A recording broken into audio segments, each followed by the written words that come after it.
Welcome to the Wellness Lab Digest, where we help you to absorb powerful, life-changing insights from top wellness experts with our daily, bite-sized wellness podcast summaries. Each episode is packed with distilled, powerful takeaways to boost your health and well-being. To support this podcast, please scroll down on whatever app you're listening on. Ratings and reviews are helpful. Even better, just send the show to a friend. Or check out our sponsors at the bottom of the page, or simply click the Support the Show link. Welcome to the deep dive. We've got a great transcript you sent over from Gretchen Rubin's Happier podcast. It's really packed with good stuff. Yeah, it is. Tips for boosting happiness, and I'm ready to dive in. I am too. Let's do it. So what I found interesting is how Rubin emphasizes we're not just passively waiting around for happiness. Right. You know, we can actually shape our experience to cultivate more of it. Yeah, it's like you're taking control, right? Like it's not up to fate or chance. Yeah. Like we have some agency here. Yeah, and one of the ways that she suggests doing that is by actively looking for those little everyday delights. Absolutely. It's not about waiting for these big life events. Right. It's about those tiny little things that happen every day that we can kind of notice and enjoy. And that's what she and her sister Elizabeth Kraft do in this episode. Yes. They go through an entire week and they highlight those little moments of delight. Like Ruben's husband, Jamie, who has Ice Cream Saturday. Oh. A weekly treat he really looks forward to. A little ritual, and it's become a highlight of his week. I love that. Like something so simple can be such a source of genuine happiness. Absolutely. That's so cool. And Rubin herself finds delight on Mondays. I know, it's interesting. Because it marks like a return to routine. Yes. After a busy weekend. I know, it's all about perspective, right? Right. What really matters to you, what brings you joy. And you know what brings her sister Elizabeth joy? What's that? Watching Survivor with her family every Wednesday. Oh, yeah, I can see that. It's not just the show itself, but it's the connection and the shared experience with the people you care about. It is. And this is where the concept of labeling comes in. Oh, yeah. Rubin suggests that by consciously labeling these moments as special or delights, we actually amplify our enjoyment. So it's a signal. Telling your brain to pay attention to this. Right. Savor it, appreciate it. Yeah, totally. This is something to really enjoy. So now think about your own weekly routine. Okay. What are those small recurring things that bring you a spark of joy? It might be that Friday night movie night. Yes. Or taking your dog for a walk at the park. Totally. What if you started intentionally labeling those as delights? It's like giving yourself permission to really embrace and appreciate them. To be fully present in those moments. Right. But of course, life isn't all sunshine and delightful moments. No, it's not. We all make mistakes, and sometimes those missteps can really throw us off course. Big time. And that's actually what the Happier podcast takes a turn to talk about next. Okay. They have a whole segment dedicated to learning from your mistakes. I love that. And not only your own mistakes, but also the mistakes of others. What's so interesting is the emphasis on sharing mistakes. Not to shame anyone. No. But to help others avoid similar pitfalls. Right. Turn those blunders into valuable lessons. Yeah, and she gives a great example of a law firm training. Okay. Where they actually used real-life examples of rule violations. And I guess it makes sense that hearing about someone else's mistake can make those consequences feel. Yeah, more much more memorable. Real and memorable. Yeah. For sure. It's not just about us trying to avoid these cringeworthy moments. Totally. But it's also about maximizing learning. Learning. Yeah, absolutely. Yeah. And let's be honest, sometimes those mistake stories are just plain entertaining. They are. Like Rubin and her sister, they share some hilarious anecdotes. Oh, yeah? Like Rubin accidentally put stretch mark oil in her hair instead of mousse. Oh, no. Talk about a product mix-up. I bet her hair was super shiny that day. I know, right? And they also talk about brushing teeth with cortisone cream. Yikes. Setting alarms for PM instead of AM. Oh, that's a classic. Leaving a hotel room without the key only to realize you left something important inside. Ugh, I've been there. Yeah, and this brings us to Rubin's golden rule for travel. Okay. Always keep your hotel room key with you, even when leaving for the last time. Even for the last time. You never know when you might need to pop back in. Good point. So simple. But it can save you so much hassle. Like an ounce of prevention is worth a pound of cure or whatever. Exactly. Right. Yeah. But beyond those relatable everyday blunders, Mm-hmm. there's a deeper layer to this idea of learning from mistakes. I like that deeper layer. Yeah. Tell me more. Okay, so Ready. they touch on a common but often overlooked mistake, Oh, way. making assumptions. Ooh, good one. Like assuming the coffee you're about to drink is decaf when you're not in your usual routine. Yeah, especially if you're sensitive to caffeine. Oh, double check. Yeah. Right. Because assumptions, as we all know, can lead to all sorts of unintended consequences. Exactly. And the big takeaway here is it's not about beating yourself up for those mistakes. No, it's not. It's about shifting your perspective Yeah. to see them as opportunities for growth. Exactly. So instead of dwelling on that embarrassing moment or that missed deadline, ask yourself, Okay, I like this. what did I learn from this? How can I do things differently next time? It's a good question to ask yourself. Yeah, it's about cultivating a growth mindset where mistakes are seen not as failures, Right. but as valuable feedback. Yeah, and it's interesting because Ruben goes on to talk about Yes. how she has this tendency to go into shock Ah, when she is faced with a big challenge or receives a lot of feedback at once. I love this point. Yeah, she gives the example of getting a very lengthy edit letter for her book. Okay. And instead of just diving in and trying to tackle it all at once, Right? she gives herself permission to process it, to like sit with it, To go into shock, to go into shock for a little bit. which I find so relatable. Me too. Sometimes when we're confronted with something overwhelming, Yeah. our initial reaction is to freeze. Like Yeah. our brains need a moment to catch up Totally. and make sense of it all. To process. And so instead of fighting that natural response, Yeah. Ruben embraces it. She leans into it. Yeah. She recognizes that it's part of her process, It's part of her process. and she's learned to work with it. Yeah. And not only that, but she, Yeah. she's aware that she's most productive in the mornings. Yes. So she often will wait to tackle those more challenging tasks. Until then, Until then, when she knows her brain is ready to go. it's about understanding your own productivity style Right. and setting yourself up for success. Exactly. So it's not about procrastination, is it? Yeah, I don't think so. It's about strategic timing. Right. Ruben believes that even while she's in shock mode, Uh-huh. her unconscious mind is still working on the problem in the background. I love that. Often she wakes up the next day with fresh insights. Like sleep on it. Yes. Right. Sometimes you just need to give your brain a break. Yeah, give it time and space to process Yeah. and generate those aha moments. It's fascinating how our minds can work on these problems even when we're not consciously Yes. focused on it. Absolutely. And this applies not only to our own challenges, Okay. but also to understanding others. Oh, interesting. If you know someone who tends to go into shock when faced with feedback, Right. give them space to process. Right. It's not about avoiding the issue. Right. It's about approaching it in a way that respects their individual style. That's such a good point because we all process information, Yes, deal with stress so differently. we do. And I think recognizing those differences is key. Yeah, it can lead to more empathy and understanding in our interactions. Yeah. And hopefully stronger relationships. Absolutely. Stronger, more supportive relationships. Yeah. It's all about recognizing and appreciating those individual quirks that make us who we are. I love that. Okay, so speaking of individual quirks, Yes. Ruben and her sister often talk about the demerits and gold stars system, Oh, yeah. which is just this like fun and surprisingly effective way to track progress. I know. I love that. Yeah, to stay motivated. It's essentially a self-accountability tool. right. They give themselves gold stars for accomplishments Mm-hmm. and demerits for things they wish they'd done differently. It's like a playful way to acknowledge both the wins and the areas where Yeah, where you could improve. you could improve, right? Yeah, like Elizabeth gave herself a demerit for not walking their corgis enough this week. Ah, She acknowledged that it's not just about the dog's well-being, right. but also her own health and happiness. Of course, yeah. But with the days getting shorter, Yeah. it's been harder to get those walks in. Yeah, and I think that's a good reminder for all of us that Yeah. as the seasons change, sometimes our routines need to change too. Absolutely. What worked in the summer Yeah. might not work so well in the fall or the winter. Right. You got to be flexible and willing to adapt. Yeah. But on a brighter note, Ruben gave herself a gold star for experiencing an unexpected delight, Ooh.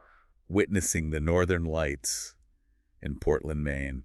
Wow. She was attending a writers' conference and would have missed it entirely if some friendly strangers hadn't pointed it out. What a great story. I know, it's so heartwarming. It's a good reminder to be open to those unexpected joys in life. Yes. And to appreciate the kindness of strangers. Yes. Always look up at the sky.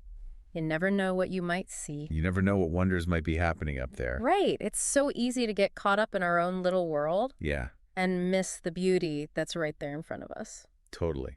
Now, before we move on, I want to highlight something Ruben said about her creative process. Okay. She talked about how she often has to say no before she can say yes to a new idea or project. That's interesting. Yeah, it's like her initial instinct is to resist. Okay. But then after some time to process, she's able to see the possibilities and embrace the opportunity. So she kind of like warms up to the idea a little bit. Exactly. Got that initial no. Yeah. And it's interesting because she's very upfront about this tendency, especially with colleagues. So they don't misinterpret her initial no as a hard rejection. That's smart. Yeah, it's a great example of how understanding our own tendencies and communicating them clearly can prevent misunderstandings. Right. And foster smoother collaborations. And it ultimately leads to better creativity and more authenticity. Yeah, embracing those quirks, Huh. even the ones that might seem counterintuitive, Right. can lead to really great things. Awesome. Okay, we've covered a lot of ground in this first part of our deep dive. We have. From savoring everyday delights to learning from our missteps. Yeah. We've explored some fascinating ideas about happiness growth and the power of paying attention. I'm already feeling inspired to start incorporating some of these tips into my own life. I know, me too. What about you? What's resonating with you so far? Yeah, what insights are you taking away from this conversation? What are you curious to explore further? Yeah, think about that for a moment, and we'll be right back to continue our deep dive into this insightful, happier podcast episode. Welcome back to our deep dive into Gretchen Rubin's Happier podcast. We were just talking about Ruben's tendency to initially say no. Right. And then kind of warm up to an idea. Yes, and that reminds me of this point she makes about the power of letting things percolate in your unconscious mind. Oh, yeah. Like even when you're not actively thinking about something, your brain is still kind of working on it in the background. Exactly. It's like letting something simmer, on a low heat. Okay. Yeah. And just waiting for those flavors to develop. I like that analogy. You might not see immediate results, but beneath the surface, things are happening. And she encourages people to try this approach when they hit a wall or they have a challenge. Yes. Instead of forcing a solution, just step away. Yeah. Do something else. Maybe go for a walk. Yeah, and let your mind work its magic. Let it do its thing. Trusting that process can be difficult. In our culture of instant gratification. Yeah. But sometimes the best solutions emerge when we least expect them. Totally. We give our minds the space to wander and make those unexpected connections. And I find that for me personally, when I get stuck on a project, the best thing I can do is actually just take a break. Absolutely. Go for a walk, listen to some music. Yes. Do something completely different. Yeah. And I almost always come back with a fresh perspective. Those aha moments, they often strike when we're not even trying. Yes, they do. Our brains need that downtime to integrate information, process emotions, synthesize creative solutions. To just chill out for a second. Exactly. It's not about being lazy. Right. It's about working with our natural cognitive rhythms. It's like when you're trying to remember a name or a piece of information. Wow. And the harder you try, the more elusive it becomes. Totally. And then you just let it go. And later on, It comes to you. it just pops into your head. Yes. Our minds are so weird. They are incredible. Yeah. But sometimes we need to get out of our own way. Get out of our own way. And trust that the process is unfolding. Yeah. Even when we can't see it. Okay, I like that. So speaking of understanding how our minds work, Okay. Ruben and her sister often talk about the 4 tendencies framework. Yes, this is a good one. It's a way of categorizing people based on how they respond to expectations. That's both internal and external. Yeah. And it's a great way to understand your own behavior patterns. As well as those of the people around us. Yes. And it can help us navigate those tricky interpersonal dynamics that inevitably come up in relationships and workplaces. Oh, for sure. Ruben, for instance, identifies as an upholder, meaning she readily meets both inner and outer expectations. Yeah, she's good at following the rules. Her sister, on the other hand, is an obliger, Okay. meaning she's more motivated by external accountability. Okay, so like she needs someone else to hold her accountable. Exactly. Mm. And understanding these tendencies helps them collaborate more effectively. I can see how that would be helpful. Yeah. And for those who are unfamiliar with the 4 tendencies, Yes. It includes upholders, obligers, questioners, and rebels. And each tendency has its strengths and challenges. Yeah. And understanding your own tendency can be incredibly illuminating. So it's like having a user manual for your own brain.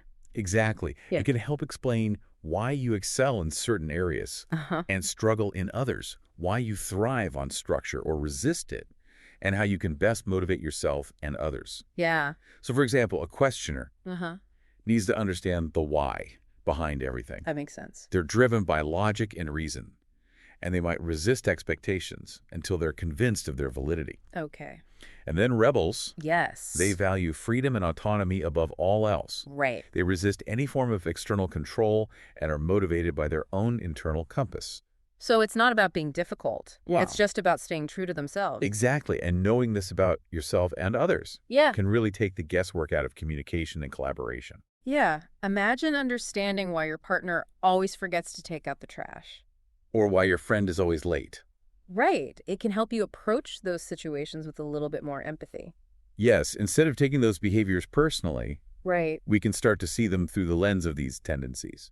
And hopefully avoid some arguments along the way. Exactly. And this understanding can pave the way for more effective communication Right. and stronger relationships, too. Yeah. Knowing your own tendency can also help you set yourself up for success. Oh, absolutely. It's like having a superpower. Okay. How so? Well, for instance, if you know you're an obliger Uh-huh. and you struggle with meeting internal deadlines, Okay.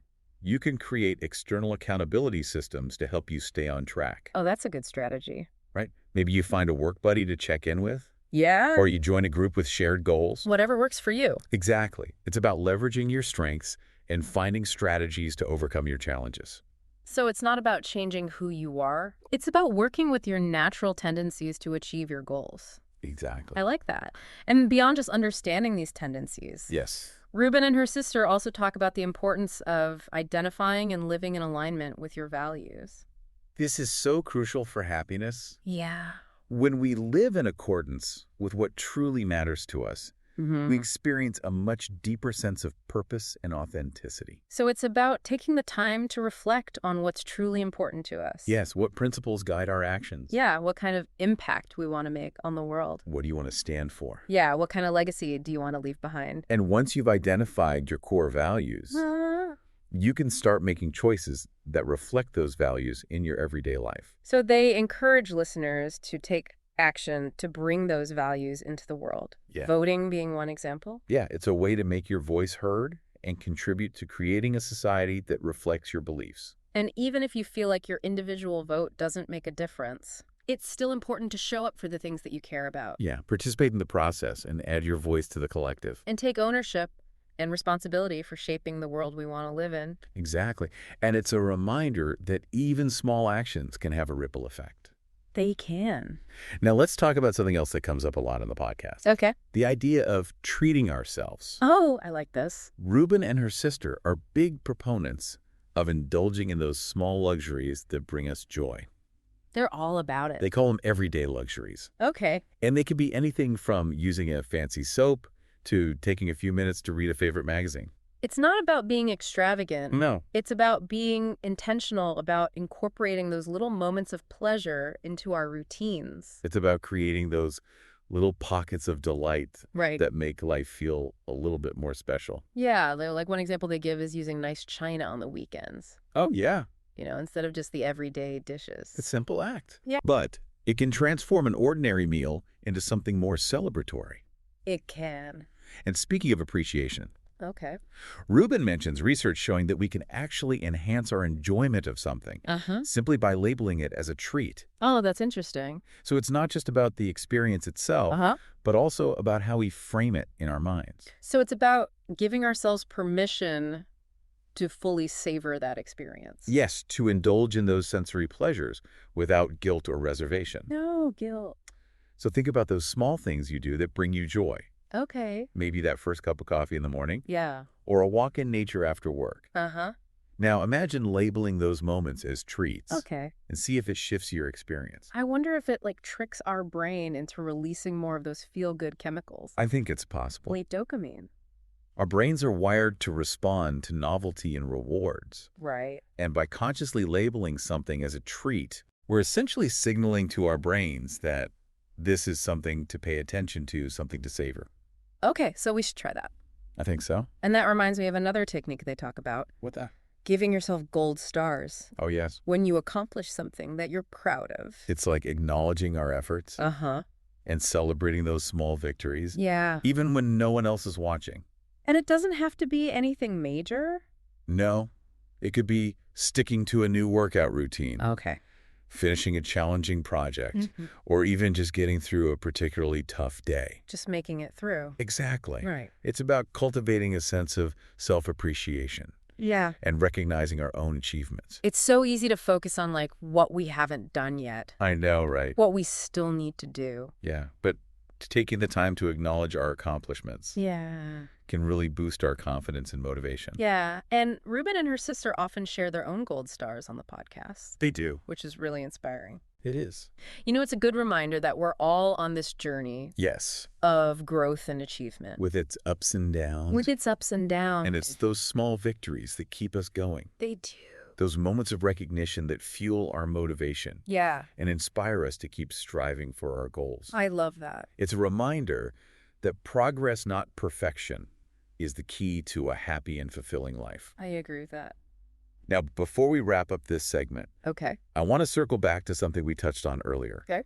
The importance of knowing our values Yeah. and living in alignment with them. Yeah. This is so fundamental It is. to our well-being. When our actions reflect our core beliefs, Uh-huh. we feel a sense of integrity and purpose. It's like our inner compass is guiding us in the right direction. Exactly. And identifying our values is a great exercise. Yeah. But it's only the first step. Right. The real magic happens when we start to translate those values into action, Okay. into the choices we make every single day. So how do we do that? Well, if one of your core values is kindness, Yeah.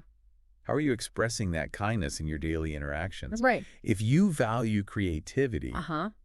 how are you nurturing that creative spark? Good question. It's about finding ways to infuse your values into your work, Okay. your relationships, your hobbies, your everyday routines. To really live them. Yeah, to make choices that align with who you are at your core, Huh. even when those choices are difficult or inconvenient. Even when it's hard. Exactly. It's about having the courage to live a life that reflects what truly matters to you. I love that. So take a moment to consider how these ideas resonate with your own life. Yeah. What are some of your core values? Uh-huh. Are you living in alignment with them? What steps can you take to bridge that gap between your values and your actions? Think about that for a minute, and we'll be right back to continue our deep dive into this insightful podcast episode. Welcome back to our deep dive into Gretchen Rubin's Happier podcast. We've been exploring all these different ideas about happiness and personal growth. Yeah, like how even just small shifts in our mindset, like labeling those everyday moments as treats Yeah. or embracing those natural tendencies can have a big impact on our well-being. Before we wrap things up, I want to go back to something we talked about earlier. Okay. Receiving feedback and how to handle it when it feels overwhelming or personal. Oh, yes. The art of navigating feedback. Right. It's a skill that can take a lifetime to master. It can. Ruben shares a great story from when she was working on a TV show Okay. with her writing partner, Sarah. Uh-huh.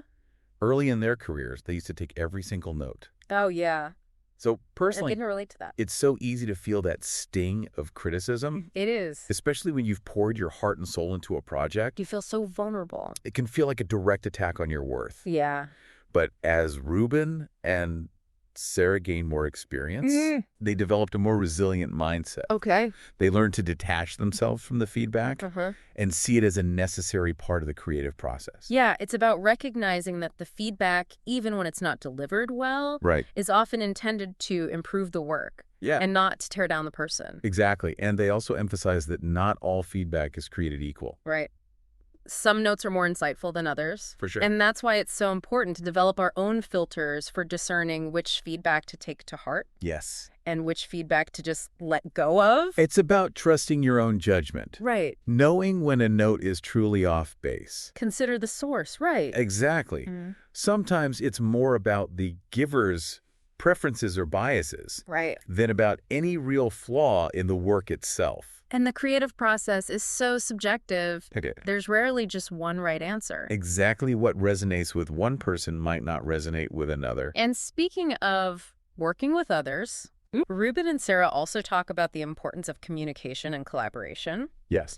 They learned that navigating the world of TV writing, Which can be intense. which can be very intense, Yeah. requires clear communication, mutual respect, and a willingness to compromise. It's about finding that balance Yeah. between advocating for your own ideas and being open to different perspectives. And recognizing that collaboration, when it's done well, Yeah. can lead to something even greater Than we could have created on our own. than we could have created on our own. Exactly. Right. Ruben and Sarah have a great line that I love. Okay, what is it?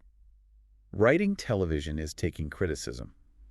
I love that. It's a reminder that feedback is just an inherent part of the process. Yeah, And learning to handle it gracefully is essential for success, I agree. both personally and professionally. And they also say that taking a break Yeah, after receiving feedback can be really helpful. it can. It allows you to process that information Yes. without feeling defensive or overwhelmed. Stepping away gives you that emotional distance. Mm, You need to see things more objectively. right. It's like hitting the pause button on your reactions, Okay. so you can respond thoughtfully rather than react impulsively. Right. And then after that initial shock has worn off, Yeah. we're often able to see things from a different perspective Yeah.